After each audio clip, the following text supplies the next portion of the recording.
Michigan Out of Doors Online is brought to you in part by Tri-County Logging. Experienced in sustainable forestry practices, Tri-County Logging can help you manage your property by keeping your woods healthy and generate income. Serving southern and mid-Michigan for nearly 50 years, TriCountyLogging.com. Well, hey everybody, welcome to Michigan Out of Doors. Thank you so much for joining us this week. Now, if you watch the show on a regular basis, you may remember a few months ago we did a roundtable discussion with some charter boat captains talking about specifically fishing Lake Michigan. Well, we've got some more of that interview where they talk about if they were going to approach some water that maybe they weren't so familiar with and do it in a smaller boat. It might be just a really cool thing for us to learn a thing or two.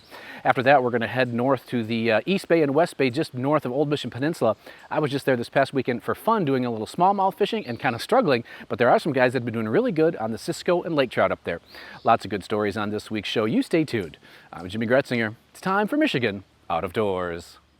From the first spring rains to the soft summer breeze, dancing on the pine forest floor, the autumn colors catch your eyes. Here come the crystal winter skies. It's Michigan out of doors. What a beautiful day in the woods. Someday our children all will see this is their finest legacy, the wonder and the love of Michigan. As the wind comes whispering through the trees, the sweet smell of nature's in the air. From the Great Lakes to the quiet stream, shining like a sportsman's dream, it's a love of Michigan we all share. Michigan Out of Doors is presented by Country Smokehouse, a sportsman's meat processor and Michigan destination since 1988. Offers a variety of homemade smoked meats and Michigan-made products in-store and online. The Country Smokehouse features an outdoor barbecue and bar. Details at countrysmokehouse.com. By Greenmark Equipment. Greenmark Equipment is a John Deere dealership network in southwest Michigan and northern Indiana. Greenmark provides sales and services to farmers, commercial businesses, large property owners, and homeowners. Information about pricing and products available can be found online at greenmarkequipment.com. By AnglerQuest Pontoons. AnglerQuest is a Michigan-based company building boats designed for comfort and fishing functionality. For more information about the 2022 models, anglerquestpontoons.com. By Polarcraft Boats, offering riveted and welded boats for the outdoor enthusiast. Whether you're targeting fish or waterfowl, Polarcraft Boats have several models to choose from that keep you high and dry. For more information, polarcraft.com. Well, if you do remember a few months back when we sat down with our charter boat captains for a roundtable discussion, it went over pretty well. What we're going to do right now is talk about fishing maybe water that they're not so familiar with, not in a big charter boat, but a smaller boat. How would they attack that kind of water?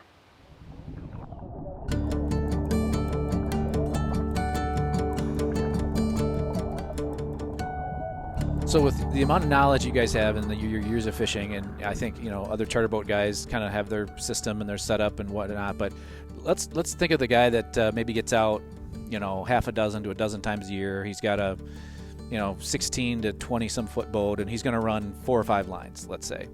And let's put you in that position. You guys are running, what, 14, 16, 17 lines at a time? 20. Which we need to talk about how you don't get tangled. Well, I know you get tangled once in a while, but for the guy that's going to go out and he's going to put 4 rods, it's maybe him and a buddy in there. They don't have the ability to run 6, 8, 10 rods. And let's put them, you know, sometime from, you know, spring to fall, and they're going to go out. What would you recommend for that guy? Would you say, hey, get some downriggers? Would you say dipsies? Would you say long lines? Like, what would you do? So Mark and I have a captain's roundtable similar to this that I do and post on YouTube. And Mark and I have had pretty in-depth conversations on this, on that specific topic.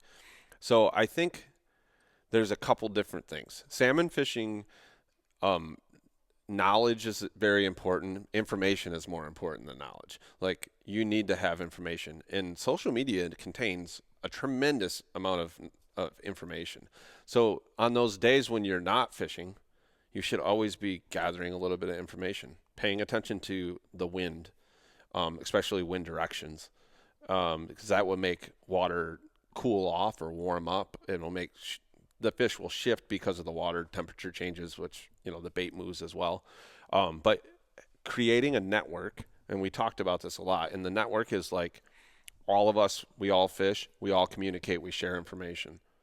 So if you are fishing by yourself with no network, no people to talk to, no information coming in, the only information you're getting is your exact knowledge, your exact experience. Where I can go out and I'm hitting fish really good, and Brent, well, he's hitting fish and then stops hitting fish, and he'll call us and he'd say, hey, did you guys see something change? Did you see this? And we're like, yeah. And then that helps him. He gets information. Plus, how many guys in Pentwater do you talk to? And you're all fishing the same water. So that having a good relationship with other boats, and be it charter boats, be it amateur boats, you see a guy at the launch, and you introduce yourself, at 5 in the morning and say, hey, let's talk at 8:30 and exchange numbers, and we'll just compare notes and see if one of us can help the other out. So we try to, really promote this network thing. Gotcha. Now, that's kind of off topic of what you asked, but I think that's more important than what you asked as far as being successful. That's a good, yeah, that would be an ideal situation. Yeah. But let's say you don't have, you're going to load your kids up and a buddy, and you're going to go up to Frankfurt, and you're going to fish Saturday because that's the day you got. What would you tell that guy? Like, what would be if you were going to do that and you didn't have, you're kind of going in blind a little bit. What can that guy do to maybe catch some fish? Set 2 downriggers, 2 divers, and 2 boards to start with to see what, and then it'd be hard if he doesn't have all the different setups to target what the water conditions are. But I mean, if you got a flat, bright day, you might, unless you're fishing trout on the bottom, throw your riggers in the boat and run a couple divers and 4 boards or something. Okay. Throughout the year, we catch more fish on our boards than probably anything, but we usually have 10 boards out there and 4 divers and 3 riggers. So the numbers are there. But on especially when the temperature is up higher, and especially on bright days, I mean, your boards are going to outproduce pretty much everything. So would you tell, so let's say somebody doesn't have a couple downriggers, but they, would you say get some dipsies, or would you do lead core, or would you do copper? Or? So a dipsy diver, you can have 2 different setups. They can run on exactly the same rod, a deep setup and a shallower setup. You can run those at any depth. Where a lead core, if you have a 10 color, which is 100 yards of lead segmented line, it's going to fish at 40 feet. It doesn't matter what you do. You could reel it in a little bit to make it fish shallower, but then you can't put it on a board. If you're going to have only a couple setups, you're better to have setups that are adjustable. So like downriggers, you can fish a downrigger with an electric downrigger. You can fish from 3 feet below the water column to 350 feet below the water column, and anywhere in between, and you can quickly make adjustments. But like Brent was saying, if I was going to go out blind, if I had any knowledge, I would hope that it would be where the temperature changes in the water column. So if you but say you didn't know that, and it's August, and you're going to assume that the water is probably at 70 feet. So I'm going to run a 300 copper, a 400 copper, and 2 divers and 2 downriggers, and I'm going to put everything where I think that changes. And I'm going to stagger it from 50 feet down to 80 feet. I'm going to try and cover. Now, if I start getting bit on my 300 copper, I know that my 300 copper is going to fish right around 60 feet. So then I'm going to maybe bring a downrigger up to 60 feet or 55, and I'm going to take a low diver, and I'm going to let it out 180 feet or 160 feet to get it in that 80-foot range, and I'm just going to keep adjusting. I think what we do that makes us catch a lot of fish is we put a ton of baits right in where they're biting. There's specific water chunks of the water column, but it will change every day. If the wind shifts out of the north for 2 days, the water is totally different, where you're going blind again.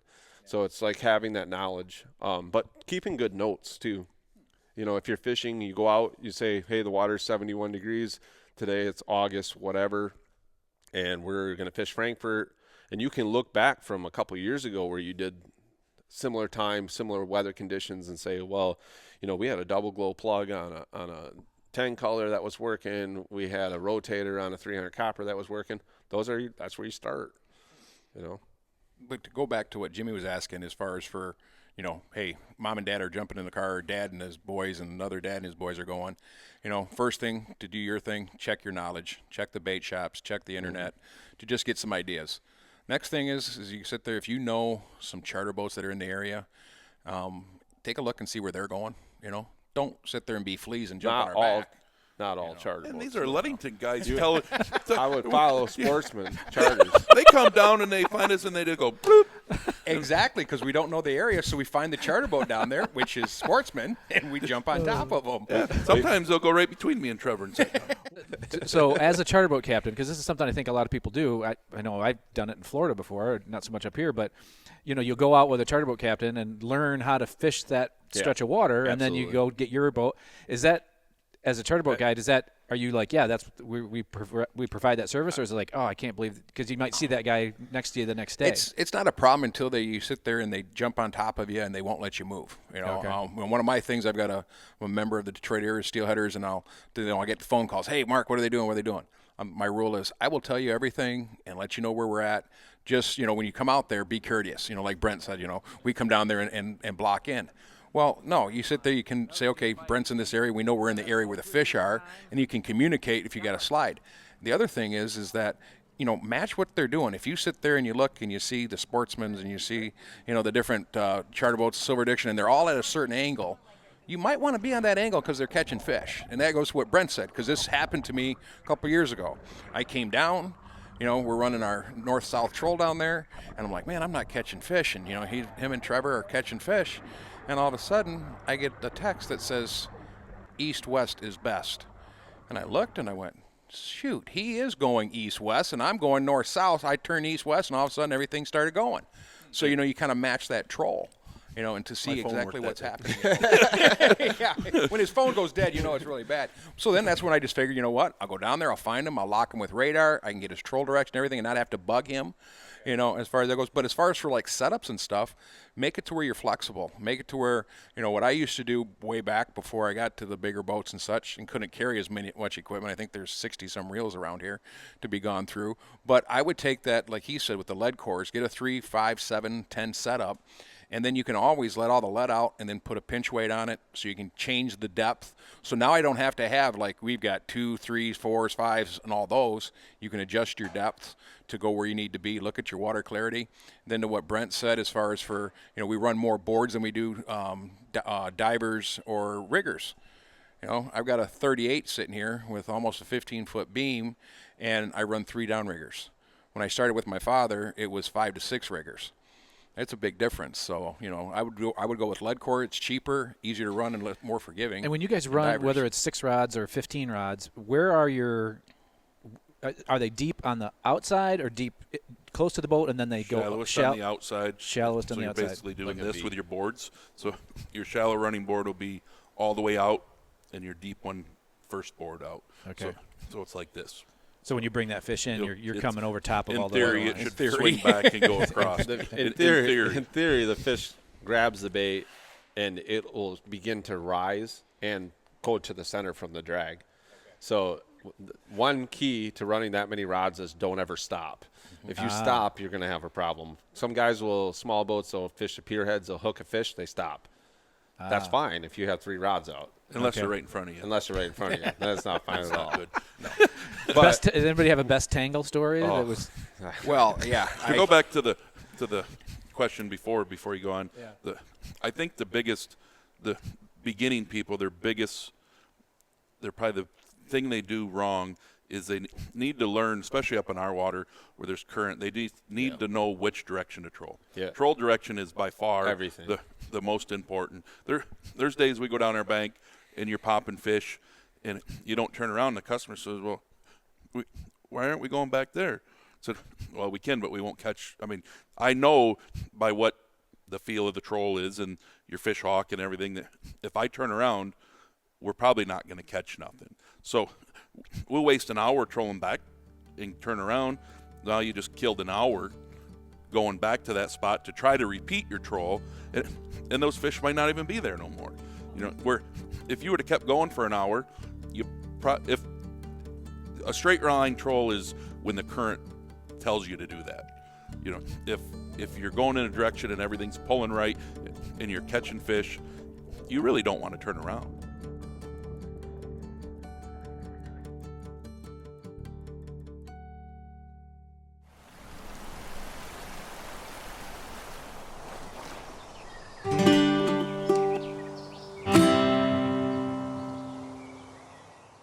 Well, in this next story, we're going to head to one of my favorite parts of the state, the northwest part of the Lower Peninsula, do a little fishing north of Old Mission Peninsula in Lake Michigan, and then down in East Bay and West Bay. And I was there this past weekend for fun, doing a little smallmouth fishing and struggling doing that, by the way. But there are some guys that have been doing really good on Cisco and Lake Trout over the last several years.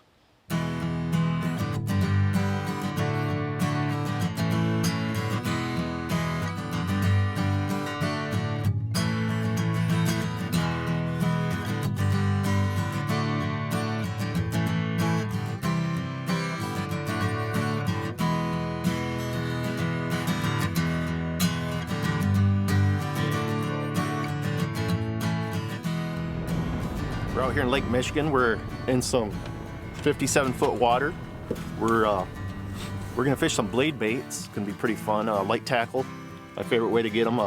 We're early June 4th, 5th, I think it is.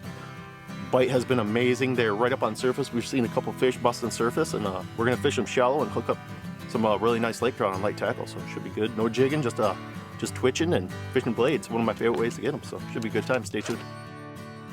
The plan was to start out on Lake Michigan and head back into the bay if need be. As we cruised around looking for fish, I had Bob walk me through exactly what kind of tackle you need for this style of fishing. Kind of like our jigging program out here, 7-foot rods, fast action, medium heavies, anything from a half ounce to 1 ounce, 15-pound braid, 12 to 15-pound floral, barrel swivel in the middle for your connections. Want to use fluorocarbon, obviously, nothing crazy, 2 to 3 foot section, nice snap swivel, and a 3/4 ounce blade bait. I like colors in pink, white, green, anything bright. And you're just gonna what you're trying to do is you're slow rolling it. You're keeping it much like you do down in Erie for walleye fishing. You're just rolling it across the bottom, foot off the bottom or so, and just kind of long cast, retrieving it back to the boat. And a lot of times you just pick up and they're on there. Light little soft taps. That's why I like the extra fast action, fast action rod, feel them taps in between, and just kind of, also helps cast a mile. So yeah, it's fun. It's a good time. Get a bite. After spending some time on the big lake, we decided to head back into the bay and check a few spots where Bob has done well in the past. And although it did take us a little while to find the fish, once we did, the action was pretty much non-stop. There he is. He's on there. He's off! Oh, jeez. Yeah, it's twisted up. He wants it so bad. He's on there again. There he is. There we go. Oh, he's on there now. Oh, jeez. That's so funny. What an awesome fishery. Yeah, we've kind of had to work a little bit to locate them tonight, but it seems like we're on a pretty good little spot here. We're about 55 foot of water or so, and just long casts with blade baits, 3/4 ounce blade baits, and just let it hit bottom. A lot of times these fish are eating it before it gets bottom, and if your line goes slack, you can pretty much, oh, there's a tap right there as it's falling. You just, if your line, like on that last fish right there, my line just dropped. I knew I wasn't on bottom. Line dropped. Good indicator you got a fish on. Set the hook and get that puppy back to the boat. Have some fun with it. So much fun. Never gets old. The water's cold. We're about 55-degree water right now, and we're in the outer part of Grand Traverse Bay off the Old Mission Peninsula, about 4 or 5 miles. And we're in, like I mentioned, 55-degree water. We've got Cisco mixed in with lake trout. Tonight we're pretty much looking for lake trout. Any size. You could get a 20-pounder right now. You get a lot of 2-pounders. It's just a great mix. Gosh, I just can't say enough about it. I mean, the fishery is just awesome. The DNR allowed us to go back to 2 fish per person this year. We obeyed the rules last year and complied with the consent decree, and should be a great year, great summer fishing. And the water's cold enough that we can practice responsible catch and release on the fish. So come out here and catch a bunch of fish, have a great time, bring a kid fishing, make a difference in a kid's life. This is a great time to have a kid on the water. If you need to relax, come to Traverse City, come to Northport, Sutton's Bay, Elk Rapids. Just get north and catch a fish. The weather's perfect. Just can't say enough about the season right now. First month of June, I love it. It's great out here. Our 3/4 ounce blade bait. This is a RJ Lures custom blade bait made right here in Houghton, Michigan.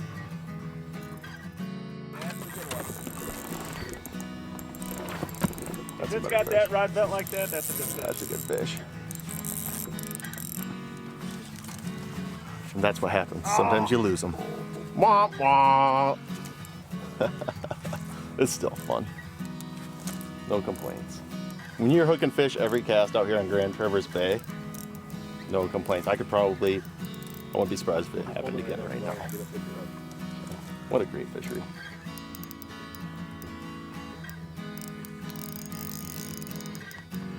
That's a good one, Bob. Oh, that is a nice one. Yeah. Who knew you had it in you? See him down there. Oh, that is a nice fish. Oh, I see. It's okay. That's a great fish, Chris.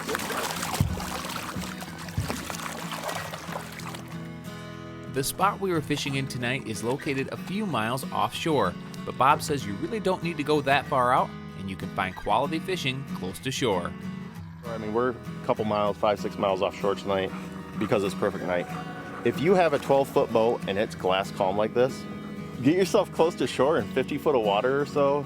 I mean, the guys on the south end of East Bay right now, all the bass guys down there, they're getting trout amongst their bass, and it's 15 to 20 foot down there, sometimes shallow. I talk to guys, they'll call me and be like, hey, Bob, you know, I literally was down there fishing, and I seen, he's got one on back here, nice fish, Chris. I've seen fish swimming all over Cisco and Lake Trout, all over in 12, 15 foot of water. What the heck is that? They're trout. And then they hook them up and they have a great time. So if you have a small boat and you get a calm night, fish just rose on the surface right there. If the conditions are perfect, get your butt out here. Get yourself some 3/4 ounce blade baits and go have some fun. Just cast out there as far as you can and work it off bottom. If you hit bottom, great. You know, I would recommend starting in 50 foot of water, 40 foot of water, something like that, and just bounce it up the shelf. If you want to bounce it off the back of the shelf, that's fine, but bounce it up the shelf. That fish just come out of the water again. So it's just a great time. It really is. You don't need any experience. Oh, there we go. You know, you don't need really any experience to do this.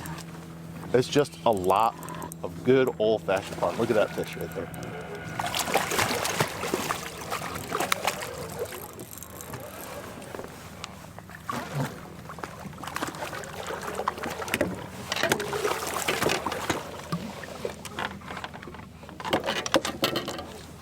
Stop, Maud.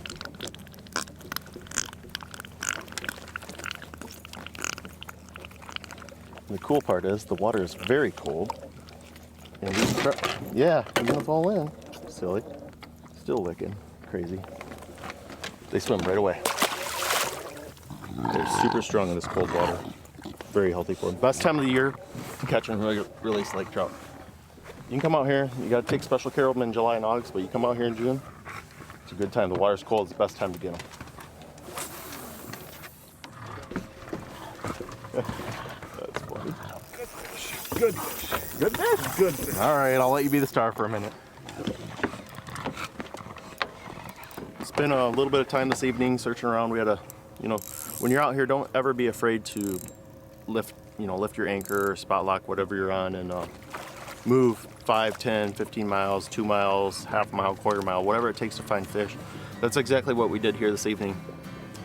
We started with some pretty big moves out into the main lake, and we didn't find any fish. Moved closer, made another 5, 10 mile run, and found a couple bites. But you know, that twilight time, right there around 8:30, 9 o'clock, it just turned on, and we were on a good group of fish. And we got some really nice fish at the boat here, and so stick it out right till the sun goes down. Thanks to Chris and Bob for letting me tag along on a beautiful night here in northern Michigan.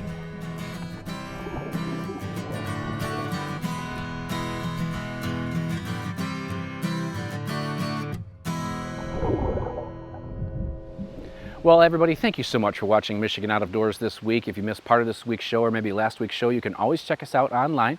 We have full episodes of the show on our website. We're also on most of the social media platforms if you want to check us out there. Or YouTube, you can see us there as well. But make sure that you are getting out and enjoying all that our great state has to offer. And if we don't see you in the woods or on the water, hopefully we'll see you right back here next week on your PBS station. Michigan Out of Doors is presented by. Do you dream of somewhere bigger than your backyard? You can get there with Greenstone. Whether you want to hunt, fish, hike, or just watch the sunset, we're ready to help you own your place in the great outdoors. To learn more, visit greenstonefcs.com. By Alta Equipment Company, providing sales, rentals, service, and parts because uptime matters. From earth moving to landscaping and light construction, Alta offers over 50 brands across 7 Michigan locations to serve you. More information online or 844-GO-2-ALTA. By Angler Quest Pontoons. Angler Quest is a Michigan-based company building boats designed for comfort and fishing functionality. For more information about the 2022 models, anglerquestpontoons.com. By Polar Craft Boats, offering riveted and welded boats for the outdoor enthusiast. Whether you're targeting fish or waterfowl, Polar Craft Boats have several models to choose from that keep you high and dry. For more information, polarcraft.com. Closed captioning provided by Marvo Mineral, makers of Lucky Buck, deer management products including minerals to supplement deer diets year-round to improve health and antler growth.